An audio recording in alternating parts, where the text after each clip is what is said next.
It has been a long time since a game has lived up to all the hype for me.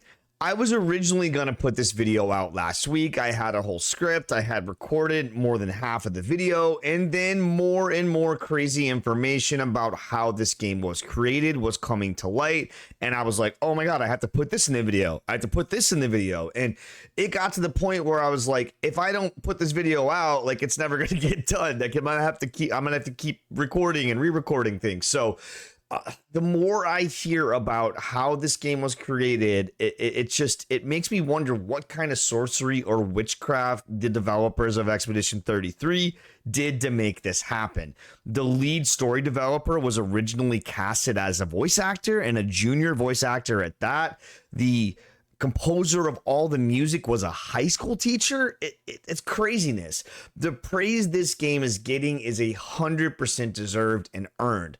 Expedition 33 doesn't just raise the bar, it reminds us of the kinds of games that we should expect from AAA studios, but we don't get. So let's talk about it.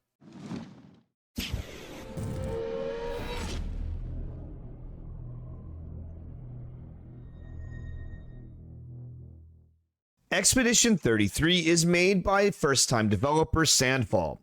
Sandfall is a studio comprised of about 30 people who are all mostly ex-Ubisoft employees. Because of the studio being so small, they had to outsource a lot of the work for quite a bit of the game. I feel like some people are kind of splitting hairs here when it comes to quote-unquote how many people made Expedition 33.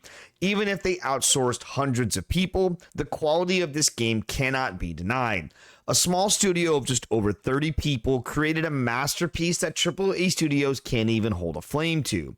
And what's wild is that Sandfall was deemed unworthy of Ubisoft, and then they completely blow them out of the water. It's unclear as to what their budget was, but it was surely less than Ubisoft's Assassin's Creed Shadows with a budget of over $200 million. They didn't need focus groups, they didn't need identity politics, all they needed was passion, love, and drive. What Sandfall has accomplished is unheard of. Not only did they make an absolute banger of a game, but this was their first game. For a first-time developer to have a game sell over 500 copies in less than 24 hours and then go on to sell over 1 million in just a couple of days is absolute insanity.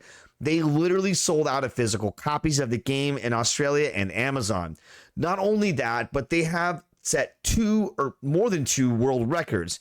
Expedition 33 is the highest rated game in game history of Metacritic, scoring in at a 9.7, and the Steam reviews are overwhelmingly positive. In fact, the only bad reviews this game is getting are people who just either couldn't run the game or couldn't get good enough to play it and actually enjoy it.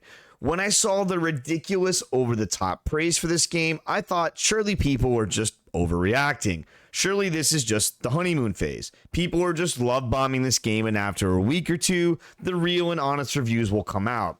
And I couldn't have been more wrong. I bought this game last Tuesday, and I have been unable to put it down. At the time of recording this video, I had logged almost 30 hours in just 3 days. One night at dinner with my wife, she joked that ever since Expedition 33 has come out, she literally hasn't seen me. And it's true, I have just been absolutely sucked into this game. I have not had a game made me feel like this in such a long time, and it is so refreshing. The story is intriguing and interesting. You really feel the despair and the weight of the paintress and the ever counting down numbers, with the city streets of Luminaire being pretty much devoid of people. Empty streets littered with possessions of those who came before, broken down and abandoned buildings. Even though most of the people are smiling and enjoying their short lives, you can feel just a touch of sadness right behind their eyes. You can really feel how it would be to live in this bizarre, beautiful, and terrifying world. Every single character, even down to the non-party NPCs, feel completely fleshed out and real. You don't feel like the world is just waiting for the player to show up to move and grow. The world lives and breathes, and it doesn't require you to be there to do that. The beauty, the love, the sadness, all of that is happening with or without you. Some characters take the gamage well, while others despair and are consumed with the futility and helplessness of it all. It's not all doom and gloom, though. There's actually a lot of humor in this game. There have been so many times playing this that I have literally laughed out loud at a character's response to something or something an NPC has said. There are pop culture references like the "This is fine" meme. There's funny and ridiculous outfits that you can discover. There are a lot of play on words as well, like for instance the justrals. Justral being a term used to describe a way of painting and painting. There's the sacapates, which in French translates to sack of potatoes. And these are just a few of the ones that I found. I'm sure there are so many more. Everything in the game just feels so human. Everyone has their own reasons for doing or not doing things, even the random NPCs in town. The scenery for this game is just stunning. Some of the biomes are enchanting and mysterious, while others are brightly colored with purples and blues and yellows, while others are disturbing and eerie. And every single setting feels like it could be a painting, which I'm pretty sure that's what Sandfall was going for, and dear God, did they nail it. There have been so many times that I just sit back, grab an adult beverage, and then just stare at the beauty of an area.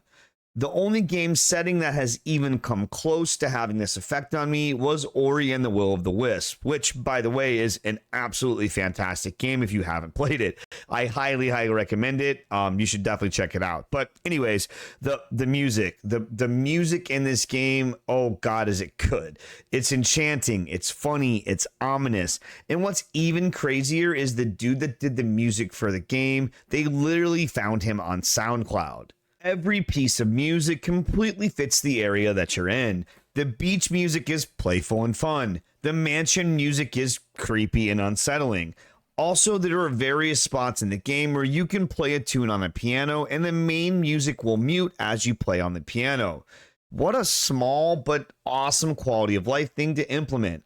Other games where you can play instruments, you'll usually have the main music playing in the background and you end up with this clash of sound, neither really hearing the music that's being played on the instrument or the music that is the main overture. One of the biggest critiques, and really the only critiques I see of Expedition 33, is the combat.